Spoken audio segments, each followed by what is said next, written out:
하나님께서 우리를 사랑하신 것처럼 우리도 서로 사랑하기를 원합니다. 우리 교회 2017년 표 한번 따라 하시겠습니다. 성령 충만하여 하나 되어 말씀, 기도와 사랑으로 기적을 체험합시다. 아멘. 성령 충만합시다. 하나 됩시다. 그리고 말씀과 기도와 사랑으로 얼마 남지 않은 2017년 우리 기적을 체험합시다. 지금까지도 기적을 체험하신 줄 압니다. 그런데 남아있는 한 2달 약간 더 남았네요. 2달 동안 더 많은 기적을 체험할 수 있기를 주님의 이름으로 축원드립니다. 오늘 여러분과 함께 행복한 교회의 기초 첫 번째 그러한 제목으로 은혜를 나누기를 원합니다. 여러분들이 저를 어떻게 보시는지 모르는데 저는 목회하는 것이 너무 좋습니다. 목사인 게 너무 좋습니다. 목회를 할 수 있도록 인도해 주신 하나님께 진짜 감사드립니다. 그리고 이렇게 목회를 하다 보면 많은 것을 느끼게 됩니다. 한국에서도 목회했었고 이렇게 파리에 와서 목회할 때 더 절실히 느껴지는 것이 있습니다. 그것은 우리 예수님을 믿는 사람들은 무엇보다도 교회 생활이 행복해야 된다는 겁니다. 특별히 파리와 같은 타지에서 환경도 그렇게 만만치 않은 것 같습니다. 이웃도 녹록치 않은 것 같습니다. 그런데 그러한 환경에서 좋으신 하나님을 만났으면, 그리고 그 하나님께서 넘치는 은혜를 우리에게 주셨으면, 그리고 좋은 사람들과 함께 행복한 교제를 할 수 있었으면, 그런데 그 할 수 있는 곳이 바로 교회이기 때문입니다. 교회 생활이 행복해야 합니다. 교회 생활이 행복하면 세상에 어떤 역경이 몰려와도 그것을 이기고 넉넉히 나아갈 수 있습니다. 그런데 거꾸로 교회에서 오히려 마음이 상하고 괴롭고 힘들면 어떻게 될까요? 세상을 이길 힘 없습니다. 그런데 그것만이 아닙니다. 어디 가서 세상 짐, 힘듦 해결할 데가 없습니다. 그래서 여러분, 교회 생활을 기쁘게 했으면 좋겠습니다. 은혜롭게 했으면 좋겠습니다. 행복하게 했으면 좋겠습니다. 이것이 얼마나 여러분들의 삶에 얼마나 중요한지요. 교회 생활이 행복하려면 여러분, 성도님들은 좋은 목사를 만나야 합니다. 그리고 목사도 좋은 성도님들을 만나야 할 겁니다. 여러분들은 어떻게 생각하는지 모르겠는데 저는 그런 점에서 저와 여러분은 축복을 받았다고 생각합니다. 행복한 것 같습니다. 아멘 안 하시는 분은 무엇입니까? 행복합니다. 여러분, 제가 운동을 좋아해서 탁구를 조금 칩니다. 이곳에서, 프랑스에서도 한국에서도 클럽에서도 좀 쳤었고, 예전에 섬기던 여의도 순복음교회, 거기에 주예종들 많이 있습니다. 직원도 많이 있습니다. 그런데 거기에서 저희가 동호회가 있고, 거기에서 한 번도 거의 톱자리를 내놓은 적이 없을 정도로 탁구를 어느 정도는 칩니다. 도전 받으시는 분들이 있을 텐데요. 그런데 탁구를 치다 보면 어떤 분들은 탁구를 진짜 오래 쳤다고 합니다. 또 함께 한동안 이렇게 탁구를 칩니다. 그런데 어느 정도 이후에는 실력이 늘지 않는 것을 봅니다. 왜 그럴까 이렇게 생각을 해봤습니다. 그런데 그것은 그분이 기초를 제대로 배우지 않아서임을 알게 됩니다. 기초를 제대로 배우지 않고 자기가 치고 싶은 대로 막 치다 보니까 어느 정도 단계까지는 갑니다만, 그런데 그 이후에 더 이상 실력이 늘지 않게 되는 겁니다. 그분이 기초를 탄탄히 배웠다면 탁구를 치면 칠수록 실력이 아마 계속 늘었을 것입니다. 테니스도 마찬가지입니다. 테니스 실력이 늘려면 기본 폼이 딱 잡혀 있어야 합니다. 지난주까지 예배 후에 축구를 좋아하시는 성도님들과 함께 운동했습니다. 축구도 마찬가지인 것 같습니다. 축구를 잘하려면 기본기, 볼을 컨트롤하는 것, 그것이 굉장히 중요한, 처음부터 그 기초를 잘 익혀야 합니다.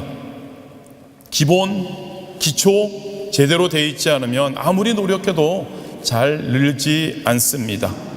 모든 스포츠만이 아니고 우리의 삶은 기초가 가장 중요합니다. 그런데 이것은 여러분, 신앙생활에도 마찬가지입니다. 우리가 신앙생활을 잘하고 교회 생활을 잘 하려면 얼마나 기초가 잘 되어 있느냐가 진짜 중요합니다. 내가 은혜 받고 내 신앙이 자라는데 무슨 큰 비결이 있는 것 아닙니다. 항상 기초를 살피기를 원합니다. 항상 기초를 점검하면 우리의 신앙이 자랍니다. 우리가 은혜를 받게 되는 줄 믿으시기를 바랍니다. 여러분, 기독교 역사에서 가장 행복했던 교회는 어떤 교회일까요? 제가 보기에는 초대교회입니다. 사도행전 2장 42절에서 47절까지 말씀을 보면 초대 예루살렘 교회의 모습이 이렇게 나옵니다. 이 교회는 성령 강림이 있은 후에 제일 처음 생긴 교회입니다. 변질될 시간이 없었고 가장 성령 충만했고 그리고 순수했고 깨끗한 교회였습니다.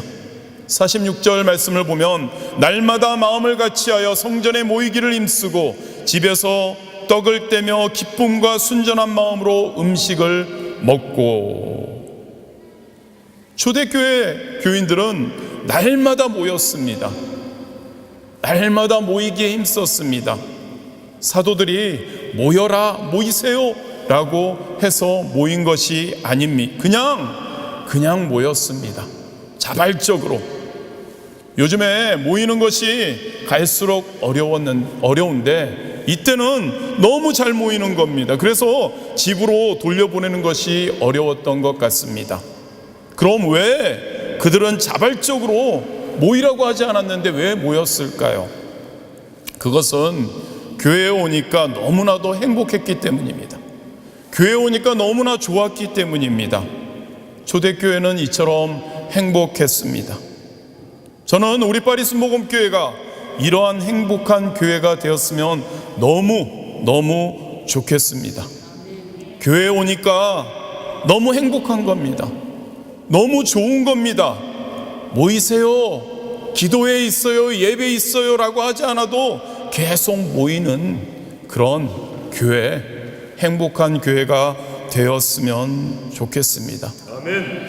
제발 집에 좀 가셔야 하지 않겠냐고 라고 해도 가기 싫은 그러한 교회, 그러한 예배, 그러한 기도회, 그러한 모임, 그러한 교회가 되었으면 좋겠습니다. 아멘. 우리 파리 순복음교회가 그런 행복한 교회가 될 줄 믿습니다.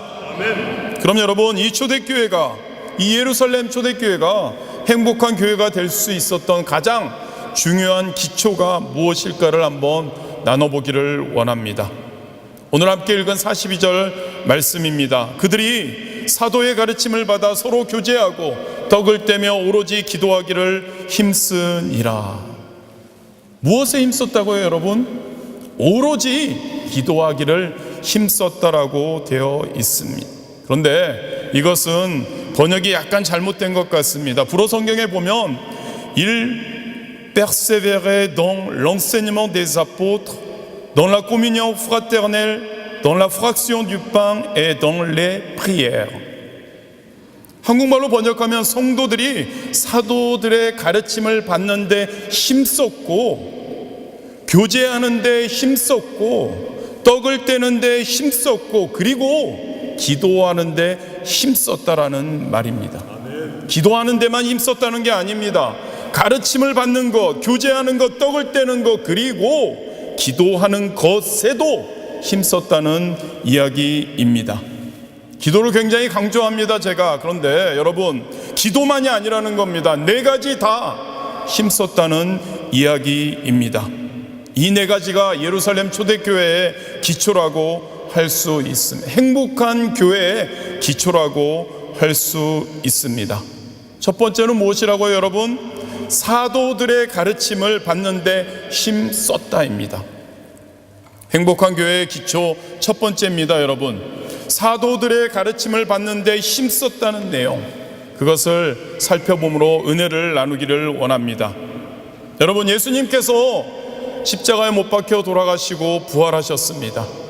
그리고 승천하실 때 내가 승천하고 나면 앞으로 교회가 생길 거야, 교회가 생기면 이렇게 하라라고 가르쳐 주지 않았습니다. 그냥 모였습니다. 무엇을 할 건지 서로 의논하지도 결정한 것도 없습니다. 자연스럽게 사도들은 말씀을 가르칩니다. 그리고 예루살렘 성도들은 가르침을 받는데 오로지 힘썼습니다. 열심히 말씀을 배웠다는 이야기입니다. 이렇게 하나님의 말씀을 열심히 가르치고 그 말씀을 열심히 배웠더니 이 초대교회가 능력 있는 교회, 행복한 교회, 성도님들이 능력 있는 성도님들, 행복한 성도님들이 되었다는 것입니다. 우리도 마찬가지입니다, 여러분. 우리가 행복한 신앙생활을 하기 위해서, 그리고 우리 파리 순복음교회가 행복한 교회가 되기 위해서 가장 중요한 것은 먼저 말씀을 잘 가르치고 말씀을 잘 배우는 데 있는 줄 믿습니다. 아멘. 여러분, 행복한 신앙생활을 시작하려면 우리는 가장 먼저 중생해야 합니다. 새 사람이 되어서 다시 태어나야 하는, 하나님을 온전히 만나야 하는 것입니다. 죄로 인해서 영원히 죽을 수밖에 없는 우리가 예수 그리스도의 보혈의 공로를 믿음으로 영생을 얻게 되는 거듭남, 중생이 있어야 합니다. 아멘. 어떻게 중생을 합니까, 여러분? 마음속에 우리의 심령에 하나님의 말씀이 들어올 때 우리는 다시 거듭남을 믿으시기를 바랍니다. 무슨 말입니까, 여러분? 하나님을 믿는 것은, 신앙생활은, 교회생활은 말씀으로 시작이 된다는 이야기입니다. 신앙생활은 그럼 여러분, 중생으로 시작하고 말씀으로 시작하고 어떻게 성장해 갈까요? 베드로전서 2장 2절입니다. 간단한 아기들 같이 순전하고 신령한 젖을 사모하라. 이는 그로 말미암아 너희로 구원에 이르도록 자라게 하려 함이라. 순전하고 신령한 젖을 먹으면 우리의 신앙이 자라게 된다는 이야기입니다. 순전하고 신령한 젖, 바로 하나님의 말씀인 줄 믿으시기를 바랍니다. 아멘. 우리의 신앙이 자라기 위해서는 하나님의 말씀이 필요하다는 겁니다. 신앙생활의 승패는 바로 하나님의 말씀을 얼마나 잘 알고 실천하느냐에 달려 있다는 것입니다. 여러분은 지금 말씀 듣는 모습이 너무너무 다 좋습니다. 저를 보고 계시고 말씀에 귀를 기울이시고 집중하시고 잘 듣고 계십니다. 그런데 제가 예전에 저쪽 교회, 어떤 교회에 이렇게 예배를 인도할 때 함께 하신 성도님들을 볼 때 여러 말씀 듣는 자세가 있었습니다. 어떤 분은 남의 뒤에 꼭꼭 숨어 계십니다. 절대 저하고 목회자하고 설교자하고 얼굴을 마주치려고 안 합니다. 또 어떤 분은 설교만 시작되면 눈을 딱 감고 주무시는 분이 있습니다. 그런데 이분은 설교가 딱 끝나면 그때 눈을 딱 뜹니다. 진짜 정확합니다. 물론 설교가 지루하고 졸리니까 그럴 수도 있습니다.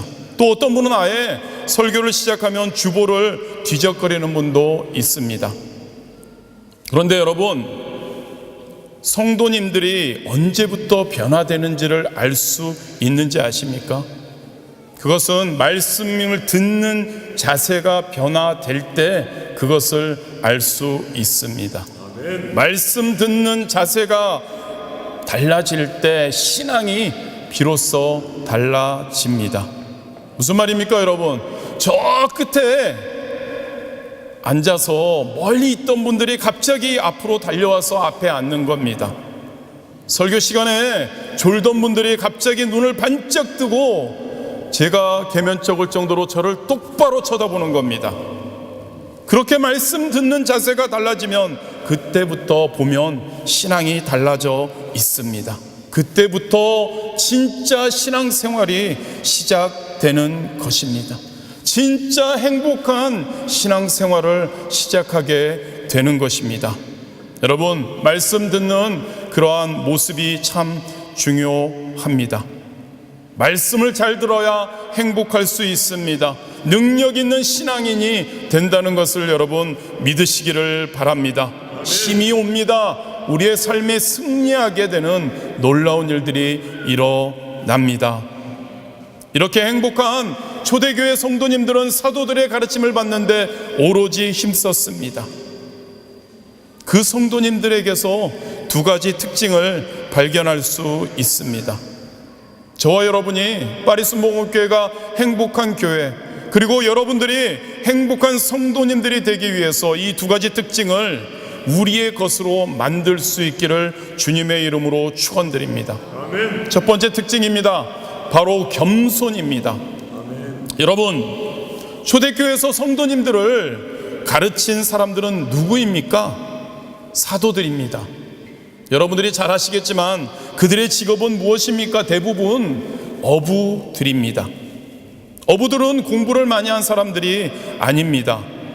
사도행전 4장에 보면 베드로와 요한이 공회에 끌려가서 신문받는 그러한 모습이 나옵니다. 그런데 그들이 너무 말을 잘해서 공회원들이 깜짝 놀라서 이런 말을 합니다. 13절입니다. 그들이 베드로와 요한이 담대하게 말함을 보고 그들을 본래 학문 없는 범인으로 알았다가 이상해 여기며, 학문 없는 범인, 헬라어로는 아그람마타라고 합니다.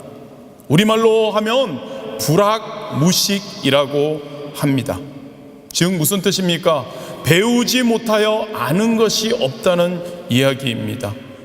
가르치는 사람들이 누구라고요, 여러분? 불학무식한 갈릴리 저 촌의 사도들입니다.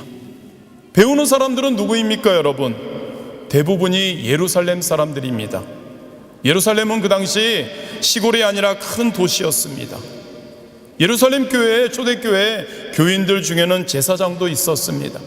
서기관도 있었습니다. 바리새인도 있었습니다. 학식이 있고 유능한 사람들이 많이 있었습니다.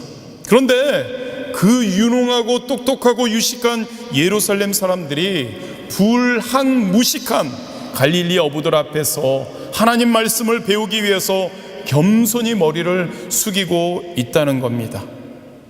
사실 세상 지식은 다른 사람들한테 얼마든지 배울 수 있습니다. 하나님의 말씀은 사도들에게 배워야 한다는 이야기입니다. 하나님의 말씀은 사도들이 전문가입니다. 그래서 예루살렘 교인들이 사도들 앞에서 머리를 숙이고 겸손하는 마음으로 하나님의 말씀을 배웠다는 이야기입니다. 성경에 보면 하나님 말씀을 겸손히 받아들인 대표적인 사람이 있습니다. 고넬료입니다. 고넬료는 로마 군대의 백부장입니다. 백부장은 부하가 100명 있는 지휘관입니다. 지금 같으면 군대에서 중대장급 정도 됩니다. 그런데 그 당시에 로마의 백부장은 굉장히 지금보다 더 높은 사람이었습니다. 그것도 식민지 땅에 있는 백부장입니다. 굉장한 사람이었습니다. 우리 옛날 일제시대 때 우리나라에 있었던 헌병대장과 같은 정도라고 할 수 있을 것입니다. 무시무시한 사람이었습니다. 이 고넬료가 천사의 지시를 받아서 요바에 있는 베드로를 모셔다가 하나님의 말씀을 듣게 됩니다. 이 고넬료가 베드로를 어떻게 맞이했는지 사도행전 10장 25절 26절 말씀에 나와 있습니다. 마침 베드로가 들어올 때 고넬료가 맞아 발 앞에 엎드려 절하니 베드로가 일으켜 이르되 일어서라 나도 사람이라 하고. 베드로 앞에 고넬료가 엎드려 절했다라는 뜻은 헬라어로 프레스코네오입니다. 이 말은 예배를 드린다는 그러한 이야기입니다. 신에게 경배를 드릴 때 사용하는 그러한 단어입니다. 그러니까 여러분, 고넬료가 베드로를 맞이할 때 코가 땅에 닿고 배가 땅에 닿는 듯한 아주 큰 절을, 사람이 할 수 있는 제일 큰 절을 하면서 베드로를 맞이했다는 이야기입니다. 사실 지금 고넬료는 이 베드로가 누구인지 모릅니다. 아는 것이 별로 없습니다. 그저 천사가 지시하니까 그 지시를 따라서 고넬료를 맞이하고 있는 것입니다. 아니죠. 아는 것 딱 하나 있습니다. 그것은 이 사람, 하나님이 나에게 천사를 통해 지시한 이 사람은 나에게 하나님의 말씀을 전하기 위해서 온 사람이라는 것은 알고 있었습니다. 이 사실 하나 앞에 여러분, 그 무시무시한 로마 군대의 백부장 고넬료가 코가 땅에 엎드려져서 큰절을 하며 베드로를 영접한 것입니다. 그리고 고넬료가 베드로를 통해 하나님의 말씀을 듣기 전에 또 다시 고백하는 말이 있습니다. 사도행전 10장 33절입니다. 이제 우리는 주께서 당신에게 명하신 모든 것을 듣고자 하여 다 하나님 앞에 있나이다. 고넬료와 고넬료의 모든 가족 권속들은 베드로의 말을 듣기 위해서가 아니라는 겁니다. 누구의 말을 듣기 위해서요, 여러분? 하나님의 말씀을 듣기 위해서입니다. 누구 앞에 서 있다고요? 베드로 앞이 아닙니다. 하나님 앞에 서 있다고 고백하고 있습니다. 여러분, 저와 여러분 마찬가지인 것 같습니다. 예배마다 말씀이 선포됩니다. 그 말씀은 여러분, 목사인 제가 무슨 말을 하는 건 그것으로 들어서는 안 됩니다. 하나님이 목사인 저를 통해서 주시는 말씀을 여러분들은 하나님이 주시는 말씀을 듣기 위해 이 자리에 앉아 있는 줄 믿습니다. 하나님의 앞에 서 있다는 것을 여러분 믿는 여러분들 되시기를 바랍니다. 이러한 신앙을 가지고 말씀을 들을 때 여러분, 이 말씀, 하나님께서 선포하시는 이 말씀을 통해서, 하나님 앞에서 듣는 그 말씀을 통해서 생명의 역사가 일어나게 되는 줄 믿으시기를 바랍니다. 성령의 역사가 말씀을 통해서 일어나는 줄 믿으시기를 바랍니다. 고넬료의 이런 아름다운 자세, 말씀 앞에 겸손한 자세, 예루살렘 성도들이 그랬다는 겁니다. 말씀 앞에 겸손한 자세를 우리가 가집시다. 말씀을 들을 때 그런 마음으로 말씀을 들을 때 행복한 교회, 그리고 행복한 성도가 될 줄 믿습니다. 아멘. 두 번째 특징은 말씀을 듣는데 오로지 힘썼다는 것입니다. 여러분, 말씀을 들으면 되지, 말씀을 듣는데 오로지 힘썼다는 말은 무슨 말일까요? 아까도 잠시 말씀드렸지만 불어로 persévérer 동사를 사용합니다. 즉 끈질기게 말씀을 듣다라는 의미입니다. 그냥 얌전히 앉아서 말씀을 듣는 사람들에게 과연 이 표현을 쓸 수 있을까요? 여러분, 어떤 마음으로, 어떤 자세로 하나님의 말씀을 들었기에 이런 표현을 썼을까요? 그것은 은혜를 진짜 사모하는 마음을 가리킵니다. 하나님의 말씀을 들을 때 하나님, 저에게 말씀하여 주시옵소서. 하나님의 말씀으로 저는 받아들이기 원합니다. 하나님, 은혜를 주시옵소서. 이 말씀을 통해 내 삶이 변하기 원합니다. 하나님, 당신의 음성을 이 말씀을 통해 듣기 원합니다. 하나님, 이 말씀 내 말씀입니다. 이 말씀 진짜 사모합니다. 그러한 간절한 마음이 들어 있다는 이야기입니다. 그래서 사도행전 저자가 그들의 모습을 기록할 때 그들은 말씀을 받는데 헌신했다라고까지 기록하고 있는 것입니다. 사모하는 마음, 하나님의 말씀에 대해서 사모하는 마음을 가졌다는 이야기입니다. 여러분, 말씀은 가르치는 자도 중요하지만 듣는 자의 준비도 굉장히 중요합니다. 저는 말씀에 우리가 은혜 받기 위해서는, 말씀을 통해 우리가 하나님의 말씀으로 받아들여지고 그 말씀을 통해 우리가 삶이 변하기 위해서는 가르치는 자가 50%, 듣는 자가 50%의 역할이 있다고 생각합니다. 제가 이곳에 오기 전에 여의도 순복음교회에서 교구, 즉 성인 사역을 할 때입니다. 교구에 보통 20개의 지역이 있습니다. 그 지역의 구역들이 또 여러 개씩 있습니다. 지역 예배를 돌아가면서 이렇게 말씀을 전했습니다. 그런데 저는 의도적으로 지역별로 똑같은 말씀을 전했습니다. 그리고 예배를 드리고 말씀을 전할 때마다 느끼는 것이 있었습니다.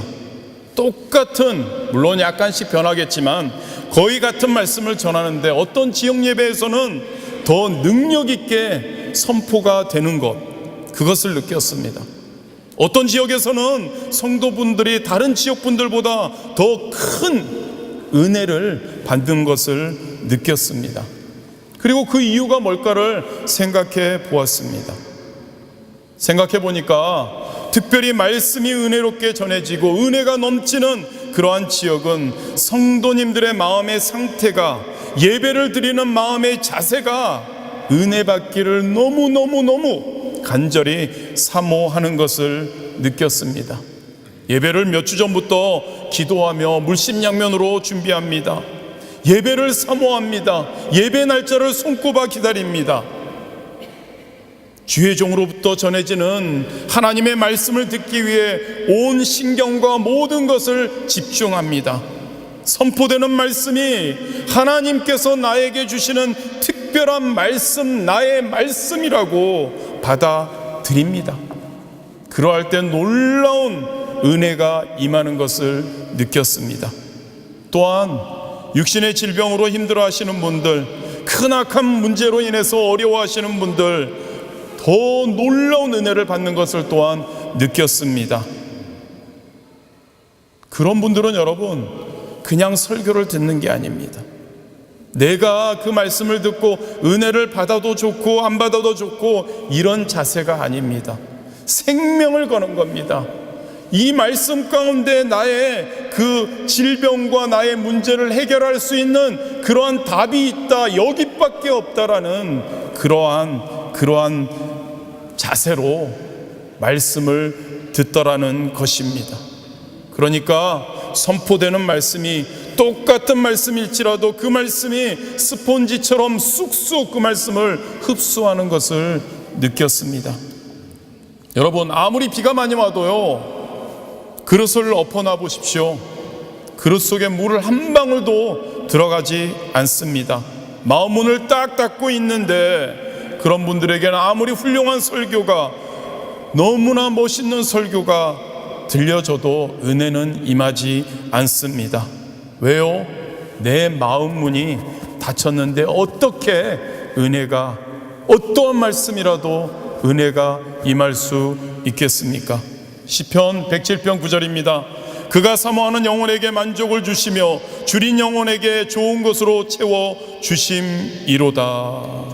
사모할 때 여러분, 줄인 영혼을 채워 주시는 줄 믿으시기를 바랍니다. 아멘. 여러분, 제비집을 보면 어미 제비가 먹을 것을 가지고 날아오면 새끼들이 전부 입을 딱 벌리고 짹짹거립니다. 몸통은 별로 보이지 않습니다.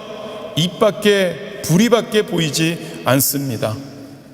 누가 누구인지, 어떤 새끼가 어떤 새끼인지 솔직히 구별하기가 쉽지 않습니다. 그런데 그 어미 제비는 정확하게 골고루 나누어 줍니다. 그 비결이 뭘까요? 그 비결은 정확한 거는 아닐지 모르지만 입을 제일 크게 벌린 새끼에게 먼저 먹이를 주는 겁니다. 먹이를 먹은 새끼, 그 다음에 입을 벌릴 때는 배가 약간 찼습니다. 약간 건성으로 입을 엽니다. 배가 부르니까 짹짹거리면서 입은 열지만 흉내를 내는 겁니다. 실제로는 크게 안 벌리는 겁니다. 제일 배고픈 새끼가 제일 입을 크게 벌리는 겁니다. 어미는 제일 크게 입을 벌린 새끼에게 주면 제대로 골고루 먹이게 된다는 겁니다. 하나님께서 저와 여러분에게 은혜를 주시는 것 같습니다.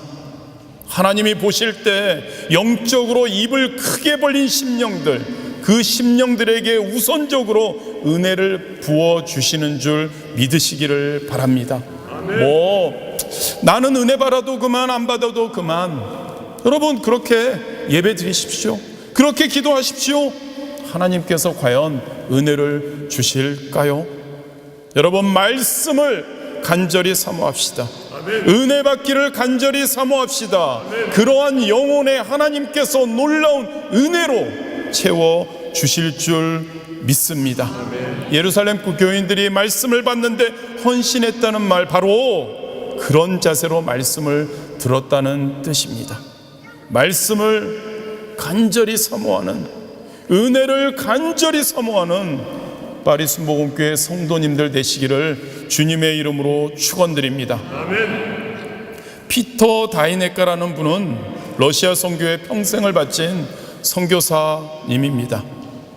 그는 북유럽의 사람들을 관광객 또는 무역상으로 위장시킨 다음에 당시에 공산주의 국가였던 소련으로 보냅니다. 소련 사람들에게 그리고 성경을 전해주는 일을 했습니다. 그때는 소련이 공산주의와 완전히 문이 닫혀 있을 때였습니다. 한 번은 이 다이네카 선교사님이 보낸 사람이 소련의 어느 호텔에 묵으면서 다음과 같이 기도를 드립니다. 하나님, 이 가져온 성경, 이 성경을 필요로 하는 사람들을 만날 수 있도록 도와주시옵소서. 왜냐하면 성경을 잘못 건네면 큰 피해를 당할 수 있었기 때문입니다.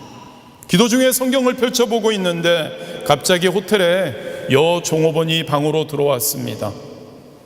이 여종업원은 성경을 보더니 두 눈을 반짝거립니다. 가까이 오더니 성경을 만져봐도 되냐고 묻습니다. 그러라고 성경을 내어주면서 그녀를 살펴봅니다. 그리고 묻습니다. 혹시 갖고 싶냐고.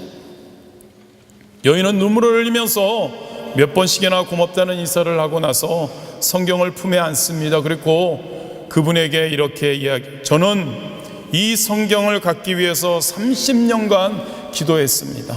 저는 크리스찬입니다. 저는 하나님의 말씀을 직접 읽어보기를 얼마나 소원했는지 모릅니다. 여러분, 옛소련만이 아닙니다. 지금도 북한 등 많은 곳에서 말씀을 읽을 수 없어서 이 말씀 한 번만이라도 실컷 읽어볼 수 있다면 죽어도 여한이 없다라고 생각하면서 간절한 마음으로 말씀을 사모하는 분들이 있다는 것입니다. 그런데 저와 여러분은 어떤가요? 매 예배 시간마다 그 귀한 말씀, 그 은혜로운 말씀을 항상 읽을 수 있습니다. 들을 수 있습니다. 얼마나 감사한가요? 그런데 여러분, 어쩌면 이런 생각을 해봅니다. 오늘날 우리는 말씀이 너무 흔한 것 같습니다.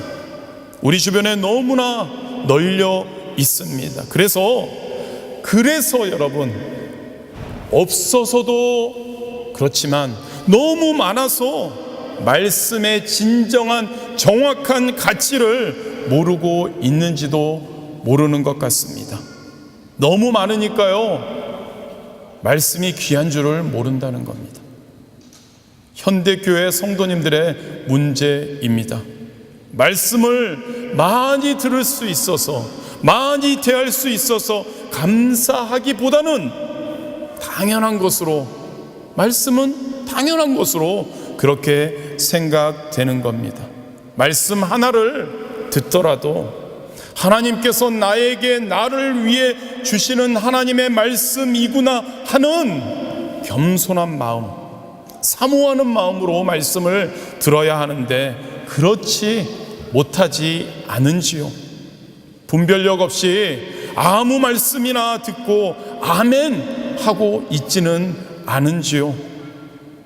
여러분, 말씀이 귀한 줄 아시고 어떤 말씀이 진짜 나에게 주시는 말씀인지 인지하시고 말씀을 간절히 사모하실 수 있기를 주님의 이름으로 축원드립니다. 아멘. 그렇게 말씀을 사모하며 말씀을 들을 때마다 은혜 받고 눈물 흘리고 감동하고 깨닫는다면 여러분, 그 삶이 행복한 삶이 되지 않을까요?